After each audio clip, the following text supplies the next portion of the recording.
It is a pleasure to be here at a picket with Starbucks workers like the ones on my right and the ones on my left.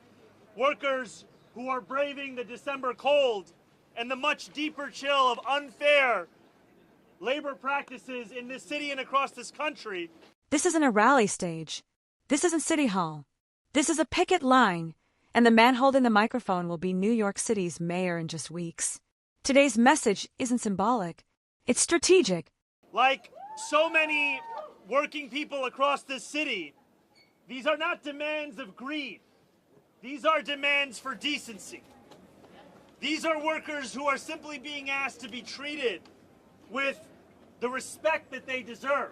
Mamdani frames this conflict carefully, not as labor versus business, but dignity versus exploitation. By opening with respect rather than anger, he widens the audience. This isn't about Starbucks alone.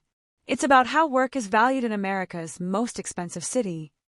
$36.2 billion. That is the amount of money that Starbucks made in revenue just last year. $95.8 million. That's the compensation package that Starbucks CEO Brian Niccol earned for 4 months of work last year. 6,666. That is how much times larger Niccol's pay was than the average Starbucks barista's salary. 400. That is how many labor law violations the NLRB has found that Starbucks has committed. This is the most deliberate moment of the speech. Mamdani doesn't rely on slogans, he uses arithmetic. Revenue versus wages. Executive compensation versus barista salaries. The numbers aren't rhetorical, they are an indictment. 400. That is how many labor law violations the NLRB has found that Starbucks has committed. When labor disputes become abstract, corporations win. Numbers make exploitation concrete. Solidarity, as much as we speak of it, we have to remember, is not an abstract concept. It is measured in picket lines, stood on in the rain and in the sleet.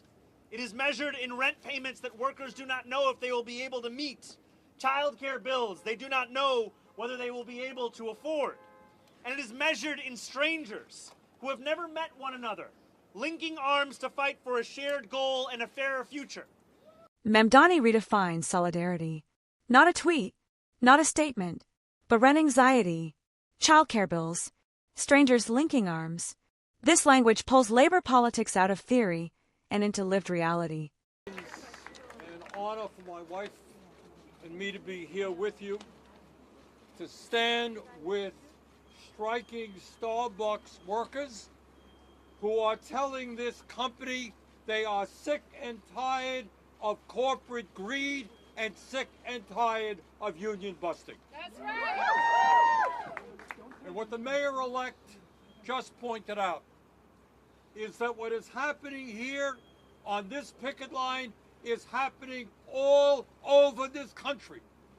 We are living in an economy where the people on top have never, ever had it so good. Sanders doesn't change the message, he scales it. This isn't just a New York problem. It's a national economic pattern. Extreme wealth concentration paired with paycheck-to-paycheck survival. The picket line becomes a national symbol. And I said technically January 1st, I will be the mayor.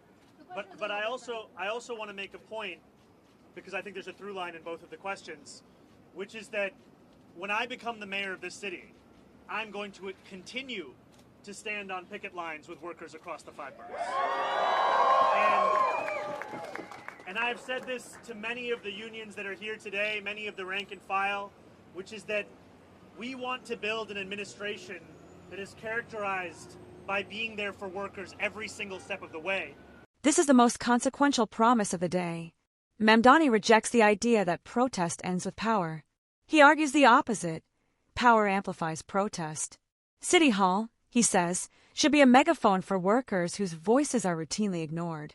It is that they do not know if they can call themselves New Yorkers any longer. And I am tired of walking into buildings in this city, meeting the workers there, asking them how long their commute was, and hearing that they in fact live in New Jersey. They live in Pennsylvania. They live in places that they can afford the rent, they can afford the mortgage. That place has to become New York City once again. Here, the labor fight merges with the affordability crisis. Workers commuting from other states. A city powered by people who can't afford to live in it. Mamdani frames affordability not as a policy silo, but as the moral test of governance. When I met with the president, I made very clear that these kinds of raids are cruel and inhumane, that they are raids that do nothing to serve the interests of public safety, and that my responsibility is to be the mayor to each and every person that calls this city their home. And that includes millions of immigrants, of which I am one.